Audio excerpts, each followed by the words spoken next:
오늘의 주요 뉴스입니다. 수도권의 사회적 거리 두기가 2단계로 유지됐지만 위험시설 방역 조치가 강화됩니다. 이에 따라 목욕탕 내부의 사우나와 실내 에어로빅, 요래 교습이 금지됩니다. 호텔 파티룸과 게스트하우스의 연말 연시 행사도 금지됩니다. 지역 확산을 막기 위해 비수도권의 거리 두기는 1.5단계로 격상됩니다. 민주당이 4,400만 명분의 코로나19 백신 확보를 위해서 내년도 예산안에 1조 3천억 원을 추가 반영하기로 했습니다. 비용을 전 국민 무료로 할지 일부 유료로 할지가 쟁점입니다. 윤석열 검찰총장의 운명을 가를 한 주가 시작합니다. 내일 행정법원 심리를 시작으로 화요일에는 법무부 감찰위원회, 수요일에는 징계위원회가 줄줄이 열립니다. 법무부 감찰 담당관실에서 대검 판사 관련 문건을 검토했던 평검사가 죄가 되지 않는다고 보고서에 썼지만 아무 설명 없이 삭제됐다고 양심 선언했습니다. 법무부는 삭제되지 않았다고 즉각 반박했습니다.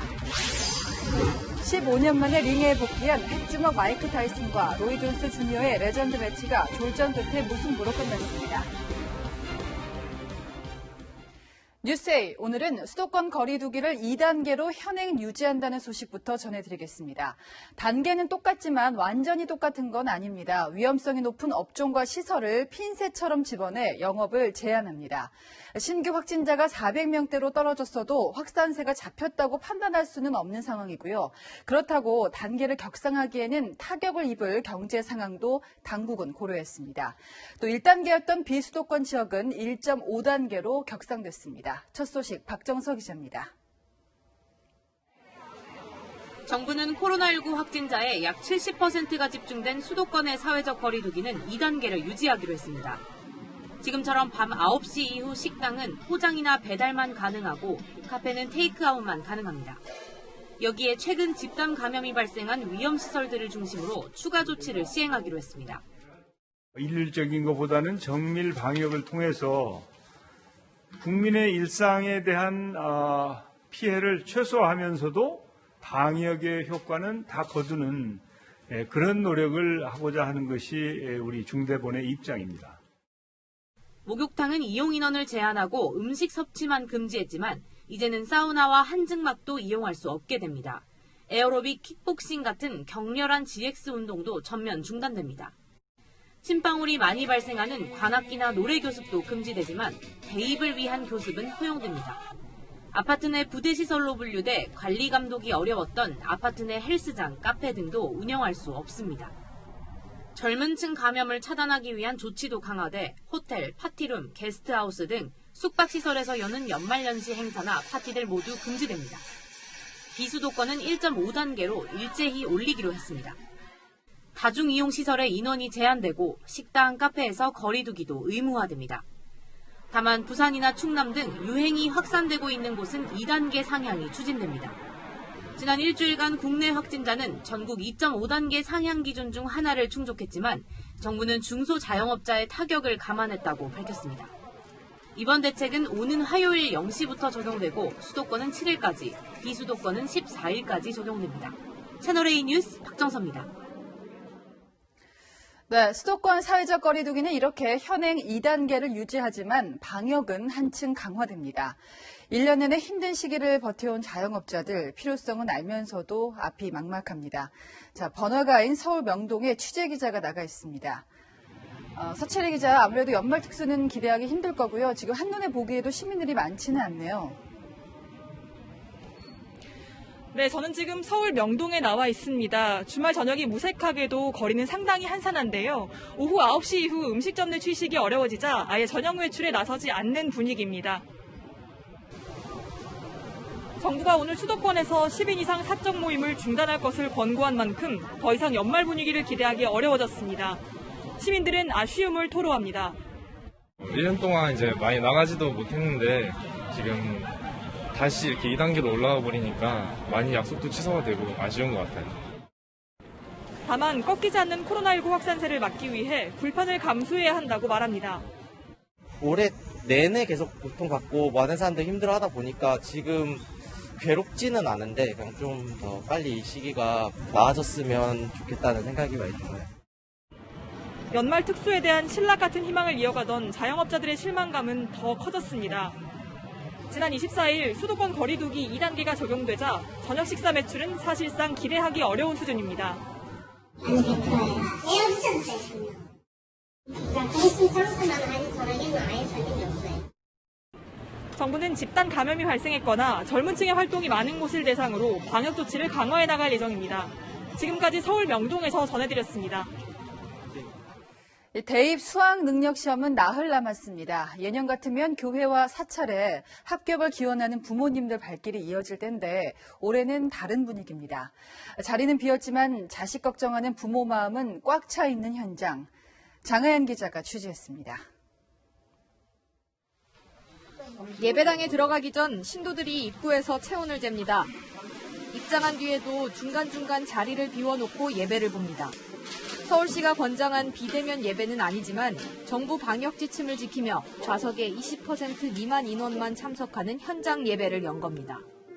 각종 대면 모임 아예 안 하셔요? 아예 못하고 있어요. 전혀. 실내 음식은 지금 전혀 안 해요. 그럼 이제 정규 식사 같은 경우는 집에서 먹고. 예년 같으면 수능 시험을 앞두고 응시생을 위한 기도회가 한창일 때지만 종교시설 내 소모임이 금지되면서 올해는 찾아보기 힘든 모습입니다. 수능 응시생을 위한 촛불 공연이 시작된 조계사에서 마스크를 쓴 신도들이 두 손을 모아 기도합니다. 마스크 2개를 하고 왔어요. 손자가 수능 보기 때문에 할머니의 마음을 담아서 기도하러 왔어요. 바닥에는 X자 표시로 거리두기를 하고 있고 최대 500명이 들어갈 수 있는 법당에는 30명만 입장을 허용하고 있습니다. 자녀에게 바이러스를 옮길까봐 불자의 발길도 뜸합니다. 내년 같으면 2,000원 학부모님들 같은 게 특히 먹어요. 자녀한테.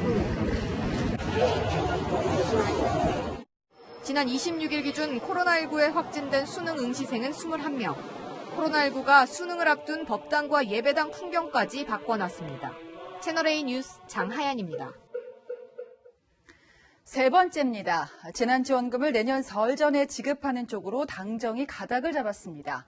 코로나19 때문에 어려운 경제 상황을 고려했고요. 이번도 선별 지급이 될 것으로 보입니다. 다만 4조 원에 이르고 세 번째인 만큼 재정에 큰 부담이 될 텐데 이 돈은 어디서 끌어올까요? 김윤수 기자입니다. 더불어민주당과 정부가 4조 원 안팎의 3차 재난지원금을 내년 설 연휴가 시작되는 2월 11일 전에 지급하는 방향으로 가닥을 잡았습니다. 민주당 관계자는 오늘 고위 당정청 회의에서 지급 대상과 재원 조달 방안 등에 대한 구체적인 논의가 있을 것이라고 말했습니다.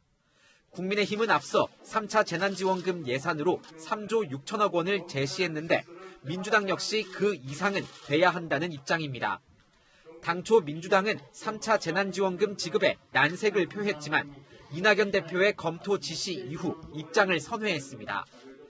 취약계층에 대한 재난피해 지원책을 예산에 반영하는 방안을 정부와 함께 찾고 야당과도 협의하기 바랍니다. 이재명 경기지사 역시 전 국민에게 1인당 20만 원에서 30만 원의 3차 재난지원금을 지역 화폐로 지급해달라는 문자를 민주당 의원들에게 보냈습니다. 당정은 2차 재난지원금 때와 마찬가지로 코로나19 확산으로 피해를 입은 소상공인, 자영업자와 특수형태 근로종사자 등 고용 취약계층을 선별 지원한다는 방침입니다. 여야는 3차 재난지원금 지급 필요성에는 공감하면서도 재원 조달 방안을 놓고서는 의견이 엇갈리고 있습니다. 민주당은 국채 발행을 통해 내년도 예산안을 증액하자고 주장하는 반면 국민의힘은 한국판 뉴딜 예산을 대폭 삭감해 재원을 마련하자고 맞서고 있습니다. 재난지원금 논의로 인해 예산안 처리가 다음 달 2일 법정 시한을 넘길 가능성도 제기됩니다. 채널A 뉴스 김윤수입니다. 예산은 한정돼 있지만 추가로 써야 할 곳은 재난지원금 말고도 또 있습니다. 어쩌면 가장 중요한 코로나19 백신 확보 예산입니다. 더불어민주당은 사실상 전 국민 접종을 추진하되 무료로 할지 일부 유료로 할지는 고민하고 있습니다. 국민의힘은 환영은 하면서도 우리가 먼저 낸 대책이라는 점은 짚고 넘어갔습니다. 강병규 기자입니다. 더불어민주당이 4,400만 명분의 코로나19 백신 확보를 위해 1조 3천억 원을 내년도 예산에 추가 반영하기로 했습니다. 4,400만 명은 우리나라 총 인구의 약 85%로 정부가 협상 중인 것으로 알려진 인구의 60%인 3천만 명 군보다 대폭 상향된 수준입니다. 민주당 관계자는 인구의 60%를 기준으로 하면 2030 세대와 같은 젊은 층이 접종 대상에서 빠진다며 85%는 복균자와 알레르기 반응 등 접종 불가자를 제외하면 사실상 전 국민이 맞을 수 있는 물량이라고 밝혔습니다. 민주당과 정부는 백신 접종 비용을 무료로 할지 일부 유료로 할지를 현재 논의 중입니다. 정세균 국무총리는 민주당 계획에 대해 말이 앞서가면 안 된다면서 3천만 명 분의 조금 더 많은 양을 확보하기 위해 노력하고 있다고 말했습니다.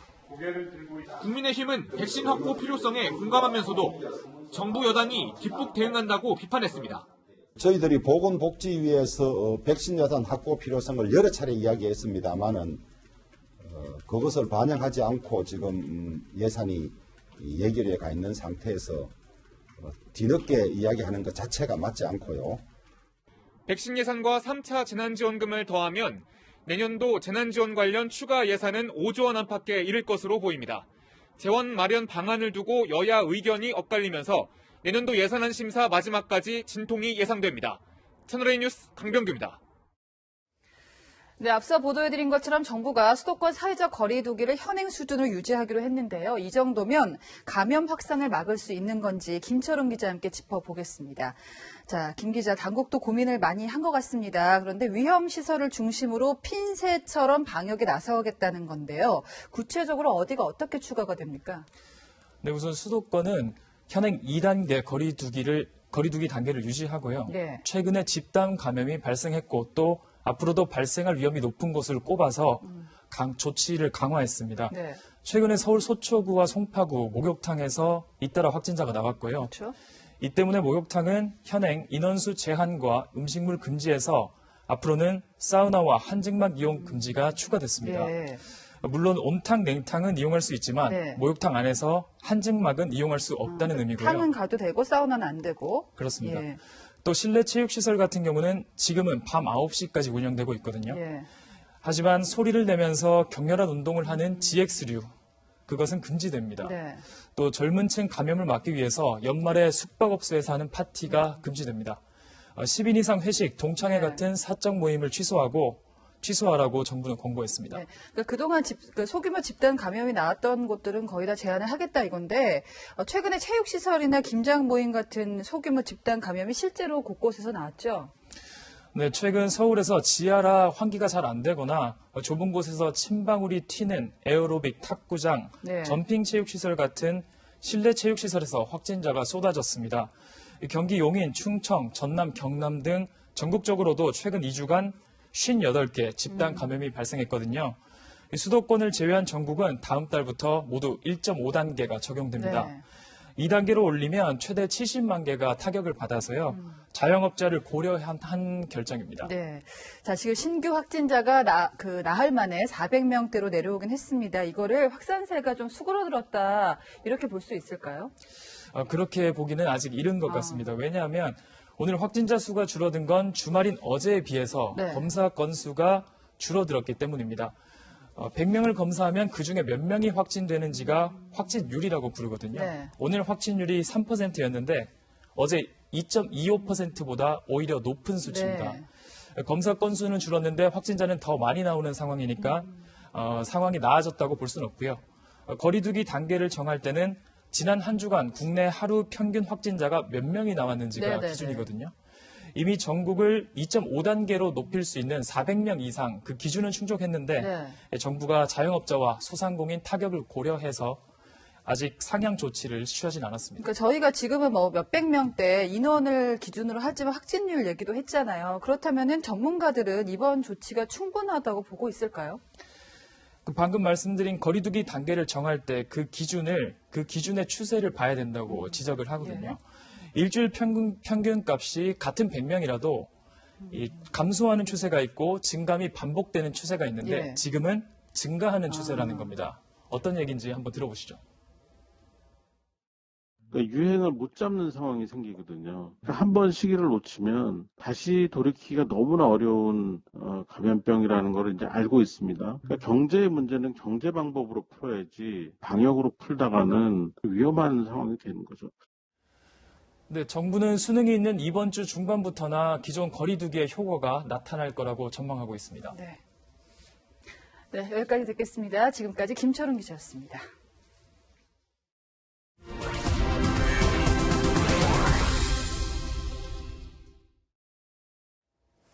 윤석열 검찰총장의 운명을 가를 한 주가 시작됩니다. 그 첫 관문은 서울행정법원에서 열리는 직무배제 처분 집행정지 신청 심리입니다. 자, 이틀 뒤면 법무부 감찰위원들이 요구한 감찰위원회 임시회의가 열리고요. 또 그 다음 날인 수요일에 법무부 징계위원회가 윤 총장 운명을 좌우하게 됩니다.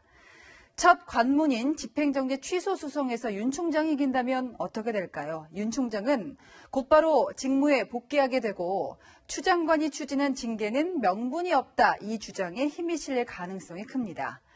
반대로 법원이 법무부의 손을 들어준다면 검난 수준의 반발이 이어진다 해도 추 장관 쪽 명분에 힘이 실릴 수 있습니다. 법원의 첫 번째 판단에 따라서 감찰위원회 권고나 징계위원회 결정이 큰 영향을 받을 수밖에 없습니다. 윤 총장과 법무부 양쪽 다 치열하게 법리 싸움을 벌일 텐데 먼저 구자준 기자가 핵심 쟁점을 정리합니다. 내일 오전 11시 서울행정법원 심리에 윤 총장은 직접 출석하지 않습니다. 대신 법률 대리인이 나와 추미애 법무부 장관의 직무집행 정지 명령은 무효라는 주장을 이어갈 걸로 보입니다. 특히 법무부가 감찰 규정을 바꾼 걸 문제 삼고 있습니다. 검찰총장에 대한 직무집행정지 명령을 하게 되었습니다. 추 장관이 이 명령을 내리기 전인 이달 초 법무부가 중요 감찰에 대한 감찰위원회 자문을 의무사항에서 선택사항으로 바꾼 게 위법하다는 주장입니다. 행정기관이 주요 정책이나 제도를 바꿀 때 예고하도록 한 행정절차법을 어겼다는 겁니다. 행정적 절차를 어긴 감찰과 이에 따른 직무정지 명령은 취소돼야 한다는 게 윤 총장 측의 논리입니다. 내일 심리 결과는 다음 달 2일 징계위원회 전에 나올 가능성이 높습니다.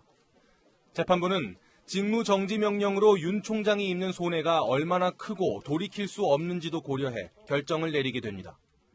법원이 윤 총장의 손을 들어주면 즉각 총장직 복귀가 가능합니다. 윤 총장의 감찰 과정을 논의할 법무부 감찰위원회 임시회의도 징계위 하루 전인 모레 오전 개최가 확정됐습니다.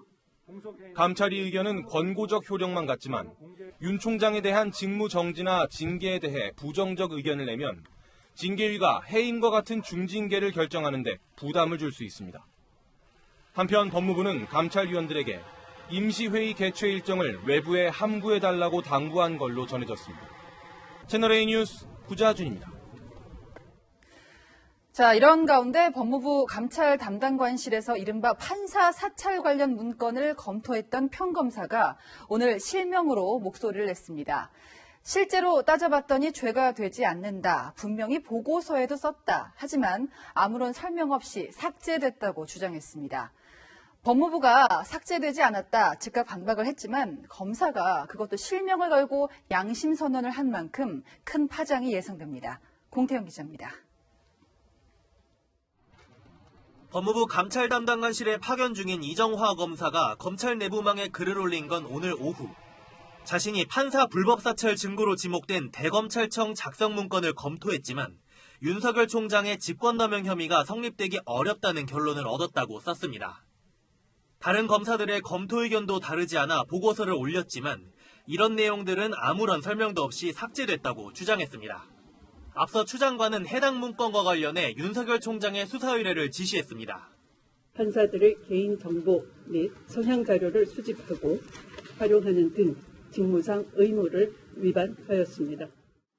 이 검사는 수사 의뢰 결정이 합리적 검토 결과를 토대로 이뤄지지 않았고 절차마저 위법하다는 의구심이 든다는 의견도 피력했습니다. 이 검사는 지난 17일 검찰총장실로 찾아가 대면감찰 관련 공문을 전달한 평검사입니다. 이 검사의 글에는 수십 명의 검사가 용기에 깊이 감사한다는 댓글을 달았습니다. 이에 대해 법무부 감찰 담당관실은 확인된 사실만으로 혐의가 성립한다고 단정하기 어렵다는 이견은 있었다면서도 신속한 강제 수사가 필요해 수사 의뢰를 한 것이라고 반박했습니다. 또 보고서는 삭제되지 않고 감찰 기록에 그대로 편철됐다고 해명했습니다. 채널A 뉴스 공태현입니다. 네, 방금도 나왔던 단어지만요. 직권남용 같은 단어를 각 진영에 따라서 반대로 해석하는 형국입니다. 국민의힘은 추미애 장관을 직권남용 혐의로 지난달에 고발을 했는데 이번에는 더불어민주당이 직권남용하는 건 오히려 윤석열 총장이라며 역공에 나섰습니다. 홍유라 기자입니다. 더불어민주당은 검찰의 재판부 정보 수집을 두고 윤석열 검찰총장이 직권 남용을 했다고 주장했습니다. 윤 총장이 공소유지와는 전혀 관련이 없는 수사정보 담당 검사에게 이러한 위법적인 문서를 작성하도록 지시한 것은 직권 남용죄에도 해당할 것입니다. 그러면서 판사 개개인의 신상정보와 세평 등을 수집해 기록하고 다른 부서에 공개한 행위는 개인정보보호법 위반이라고 주장했습니다. 민주당 내부에서는 판사를 사찰하는 전두환급 발상을 했다. 윤 총장을 파면해야 한다. 역사의 법정에서 대역 죄인으로 다스려야 마땅하다며 중징계 요구가 쏟아졌습니다. 국민의힘은 직권 남용을 하고 있는 것은 추 장관이라고 반박했습니다. 직권남용은 추미애 장관이 하는 것입니다. 이 민주당이 대통령의 심기만 살피고 청와대 대행의 역할에만 충실해서 나온 억지 주장이라고 생각합니다. 전성인 홍익대 경제학부 교수는 미국에서는 훨씬 더 적나라한 법관 연감이 약 380만 원에 판매된다며 대검 문건은 불법적인 게 아니라고 주장했습니다. 채널A 뉴스 홍유라입니다.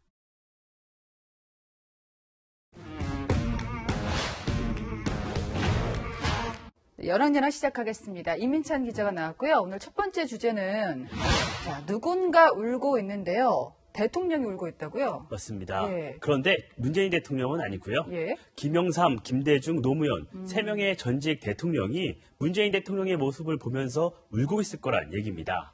주호영 국민의힘 원내대표가 윤석열 검찰총장을 쫓아내려는 여권의 시도에 문재인 대통령이 침묵한다며 검찰 수사를 담담히 받아들였던 전직 대통령과 대비시켜 비판한 겁니다. 네. 사실 공교롭게도 이 세 분의 전직 대통령들은 검찰과 악연이 있었죠. 맞습니다. 김영삼, 김대중 전 대통령은 두 아들이 재임 중 검찰 수사로 구속됐죠. 네. 노 전 대통령도 가족과 측근들이 검찰 수사를 받았는데요. 주 원내대표는 전직 대통령들이 검찰총장 감찰에서 쫓아내고 아들 수사팀 해체시키는 꼼수를 몰라서 안 했던 게 아니라고 적었습니다. 전직 대통령 모두 검찰과 악연이 있었지만 예. 검찰의 정치적 중립성을 존중했다는 점을 강조하고 싶었던 듯합니다. 예. 여기다가 금태섭 전 의원 민주당을 탈당했는데요. 문재인 대통령하고 노무현 전 대통령을 비교했어요. 지난 2003년인데요. 검찰과 갈등을 빚고 있던 노 전 대통령이 검사들과 대화한 장면 기억하실 겁니다. 검찰의 독립이라는 것은요. 검찰 스스로 품위를 가지고 지켜나가십시오. 제가 그걸 못 지킬 만큼 강압적인 거 하지 않겠습니다. 금태섭 전 의원은 대통령은 의사를 명확히 표시해야 한다며 예. 노무현 전 대통령은 이것을 했고 문재인 대통령은 회피하고 있다고 주장했습니다. 문재인 대통령은 아직까지는 이제 입장을 밝히지 않고 있는데 윤건영 민주당 의원은 생각이 달라요. 문 대통령 복심으로 불리죠. 그렇죠. 윤 의원은 대통령을 정쟁에 끌어들이는 비열한 정치를 하지 말라며 문 대통령을 엄호했습니다. 과거 보수정당이 노무현 전 대통령의 발언을 공격하더니 네. 이번에는 문 대통령이 침묵한다며 독설을 쏟아내고 있다는 겁니다. 자, 대통령을 정쟁에 끌어들이지 말라는 윤 의원의 말이 또 대통령의 뜻인지도 좀 궁금해 보입니다. 다음 주제 보겠습니다. 장외투쟁 트라우마. 21대 국회에서는 보기 드문 모습인데 국민의힘이 또 장외투쟁에 나섰죠? 국민의힘 초선 의원들이 청와대 앞 분수대에서 사흘째 1인 시위를 이어가고 있습니다. 윤석열 총장 직무 정지에 대한 문재인 대통령의 입장 표명과 민주당의 국정조사 수용을 요구하고 있는 겁니다. 예.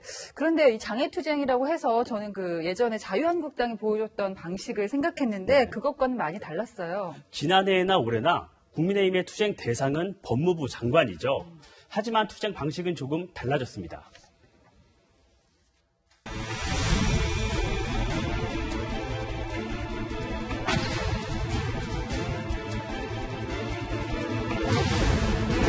결단코 물러서지 않을 것입니다.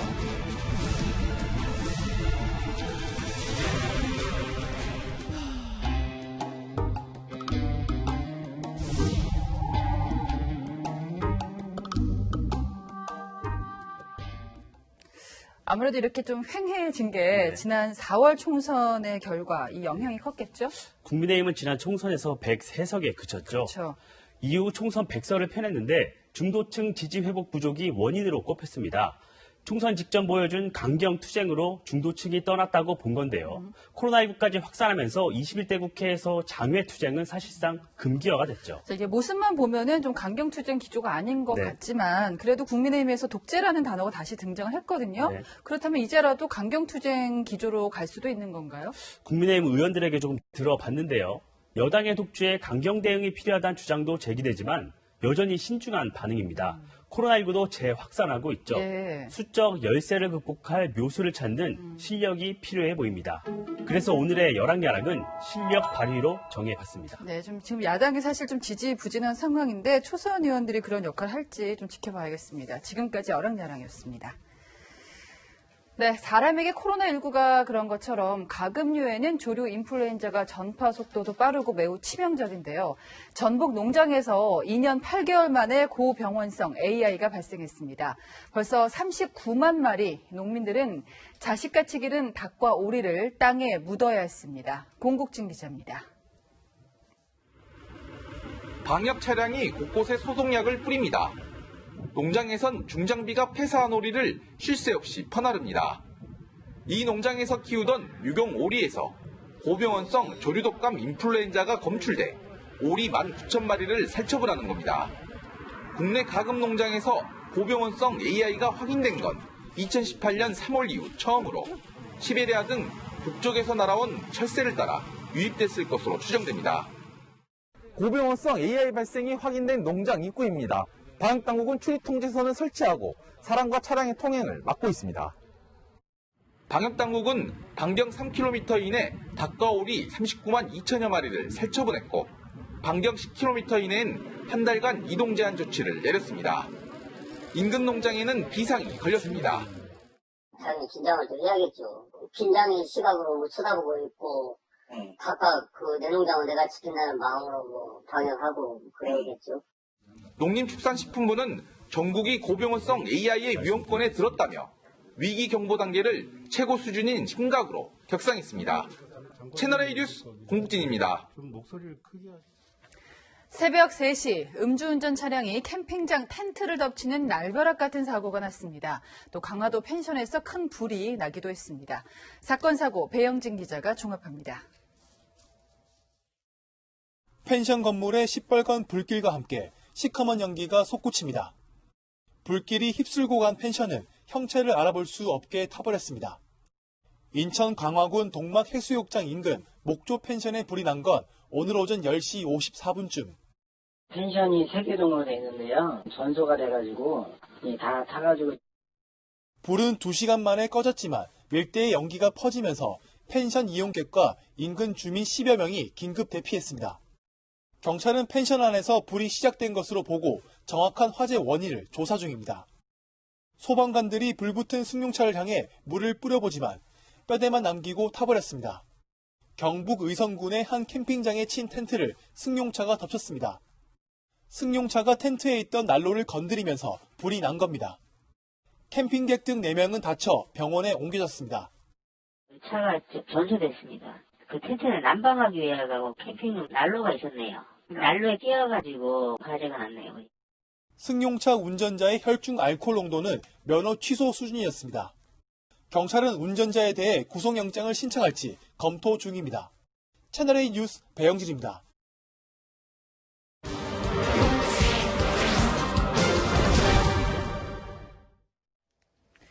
우리도 대통령이 탄핵당한 전례가 있습니다만 탄핵 정도가 아니라 단 일주일 만에 대통령이 3번이나 바뀐 나라가 있습니다. 무슨 이유일까요? 세계를 보다 오늘은 페루로 가보겠습니다. 김민지 기자입니다. 시민 수천 명이 모여 경찰 차단벽을 밀어내자 총성이 들리고 시민들이 쓰러집니다.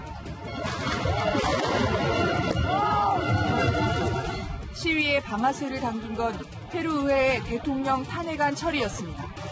Hoy día dejo Palacio de Gobierno. Hoy día me voy a mi domicilio. 메리노 국회의장이 임시 대통령이 됐지만 이를 의회 쿠데타로 규정한 시민들은 거리로 쏟아져 나왔습니다. Nosotros no estamos de acuerdo con todo lo que está pasando. Queremos que no haya inmunidad para esos congresistas. 새 대통령은 닷새를 버티지 못했습니다. Que presento mi renuncia irrevocable del cargo de presidente de la República e invoco a la paz y la unidad de todos los peruanos. 이어 이틀 뒤 중도 성향의 프란시스코 사가스티 의원이 대통령이 됩니다. 일주일 새 대통령궁의 주인이 3번이나 바뀌는 초유의 일이 벌어진 겁니다. 탄핵당한 비스카라는 의회 절반 이상을 부패 혐의로 조사 중이었습니다. 위기의식을 느낀 의회는 대통령의 주지사 시절 뇌물수수 의혹을 꺼내들어 탄핵 절차에 돌입했습니다. Han votado a favor 105 congresistas, en contra 19, abstenciones 4. 탄핵안 처리 이후 민심은 소용돌이쳤고 대학생 2명이 경찰의 고무총탄에 맞아 숨졌습니다. Me da pena lo que mi hijo nos deja, pero al mismo tiempo también me siento orgulloso que todo el mundo, todo el Perú se enteraron que Inti y Brian han abierto lo que es para este término de la democracia. 페루 시민들은 비대해진 국회를 견제할 수 있도록 개헌을 요구하고 있습니다. Many Peruvians feel Congress has too much power and are demanding a new constitution be written with more checks and balances. 한때 페루는 경제 성장률 7%대를 전망하며 우리나라와 10년 전 FTA를 체결할 정도로 전도 유망한 나라였습니다. 리마의 지하철, 쿠스코 인근 공항도 우리나라 기업이 수주했습니다.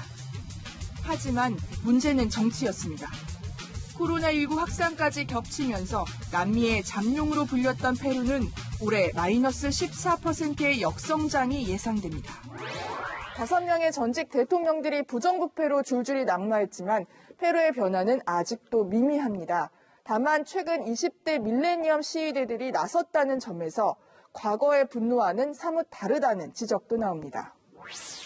교육 수준이 높아지면서 학생들을 중심으로 해서 이 민주주의 가치에 대한 요구가 이제 커지고 있는 거죠. 정치인들의 부패라든지 이런 것들을 이제는 그걸 문제시한다라는 거죠. 내년에는 오히려 이 시위가 더 심해질 수 있어요. 페루 국민들은 국회 탄핵을 요구하고 있습니다. No es todo. Queremos que todo el Congreso salga, porque verdaderamente no creemos en nadie. Este pueblo y esta juventud ya está harta.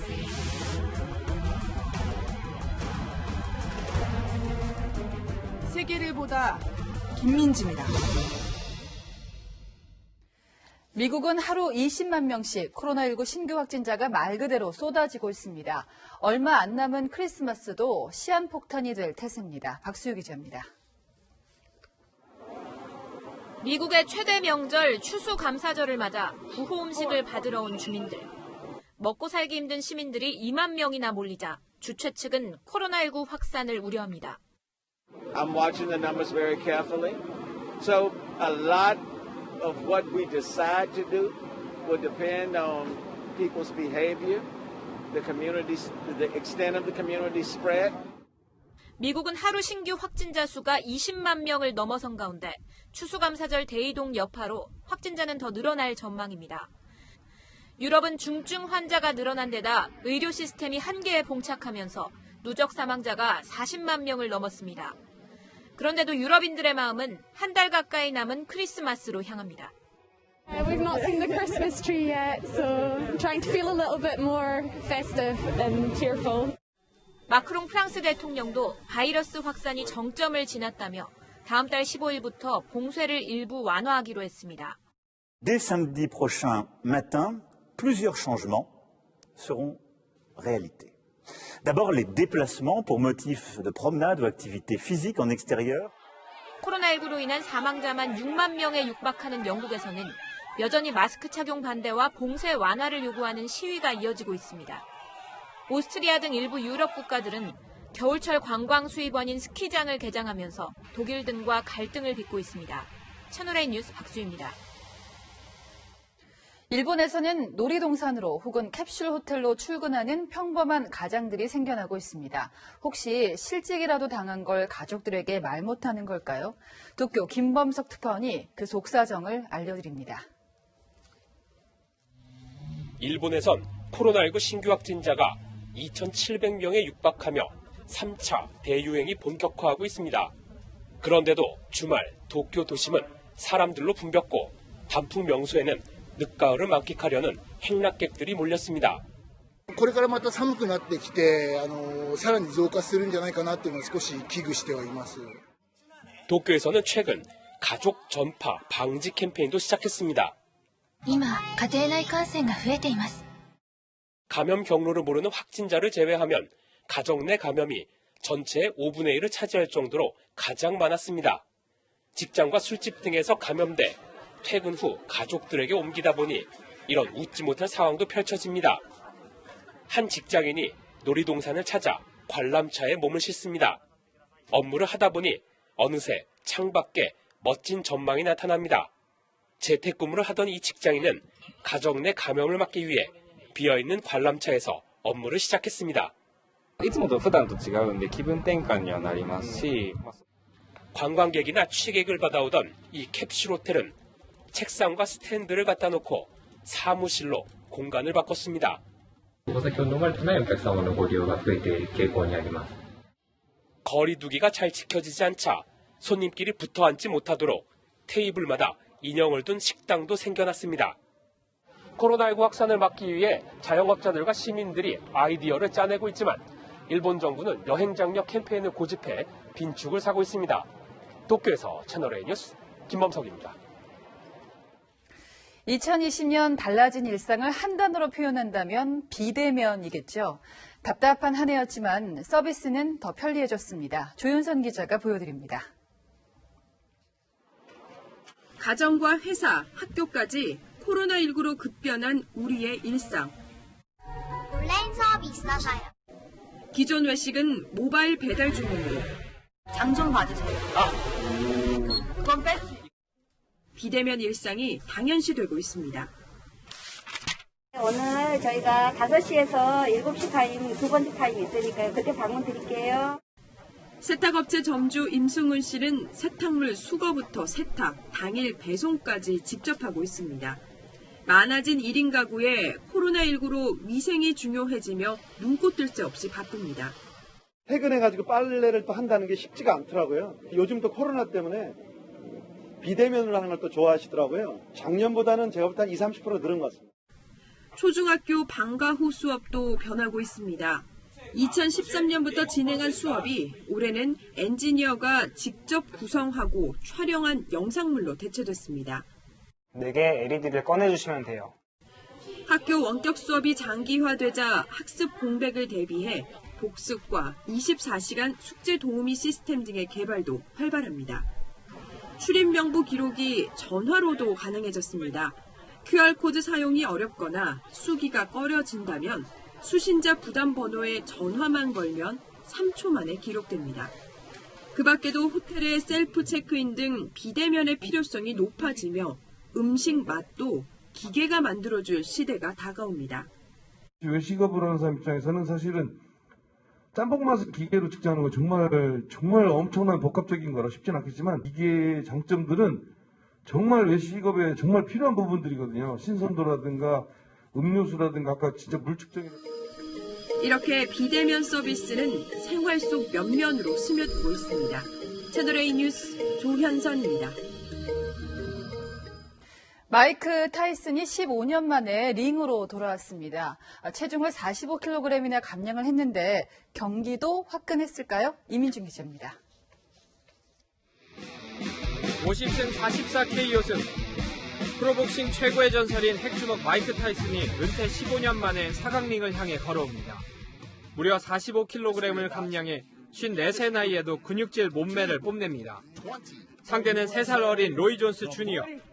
88 올림픽 은메달리스트로 프로에서 4체급을 석권하며 역대 최고의 테크니션이라는 찬사를 받았습니다. 타이슨은 경기 초반부터 공격적이었습니다.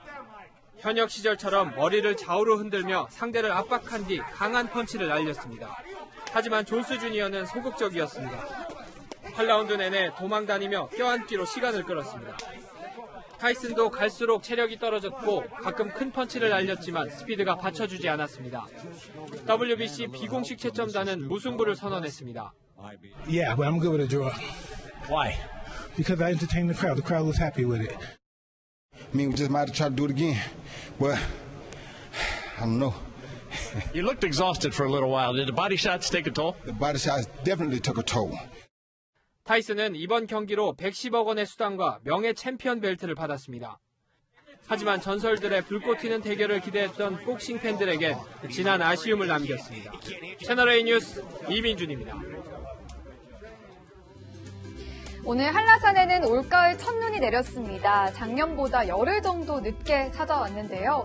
소복히 내려앉은 새하얀 눈이 마치 겨울왕국을 연상케 하죠. 오늘 인천과 수원 또 홍성에서도 첫눈이 관측되면서 성큼 다가온 겨울을 더욱 실감하는 하루였습니다.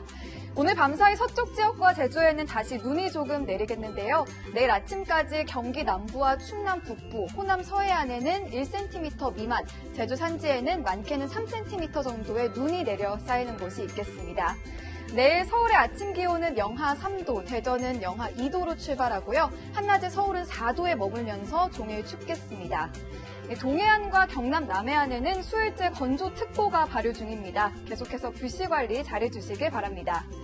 당분간 뚜렷한 비 소식은 없습니다. 영하권 추위는 계속될 전망입니다. 날씨였습니다. 네, 저는 다음 주말에 뵙고요. 내일도 뉴스입니다.